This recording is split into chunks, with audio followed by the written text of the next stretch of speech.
Hey everybody, it's Matt here at Affordable Appliances in Valparaiso, Indiana, and I'm coming to you today because it's baking season. It's November 2022, Thanksgiving is next week, Christmas is about a month and a half away, and a lot of us are going to be baking in our ovens, and our oven might fail or it just might not be baking properly. And I'm here to tell you that 75% of all of your oven heating problems can be solved with a new igniter. And most igniters are going to probably cost you about 50 or 60 bucks if you follow what we talk about in this video. I've got this oven here that is obviously already taken apart, and what we're going to do is talk about how simple it is to replace your igniter so that you can do it at home, save a bunch of money, and get back to baking as fast as possible. The access to the igniter is through the front of the machine, right under this plate right here. If you have a standard 30-inch domestic machine, that's where you want to go. You can sometimes take off the door, or you have to have the door open. If you have to have the door open, that's just the way life is. After you take the racks out, you need to get the floor out of the oven.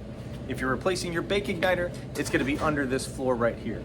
There's usually 2 screws in the far right and far left hand sides, and then the floor will lean up and lift out of the cavity of the machine. Or there's 2 slides like this one that slide 2 fingers out of the back wall of the machine. Like this one right here. Now once you have the screws out or you have those tabs pulled back, you can easily lift up the floor and pull it out. There's a shield sometimes on the bottom, or there's a shield that goes over the burner tube right here. This is your burner tube for the bake. This is your igniter that sits right on the back here. You don't have to remove the burner on the majority of domestic stoves. There's 2 screws right here on the back of the igniter that you can undo. Unplug the igniter like this one already is and replace it. To make it a little bit easier, I've disconnected this burner tube to show you what we're talking about. This is the plug for the igniter here. These are the 2 screws that I'm talking about that need to come out. You want to be gentle with them because of the years of the heat and the cooling. They can strip very easily.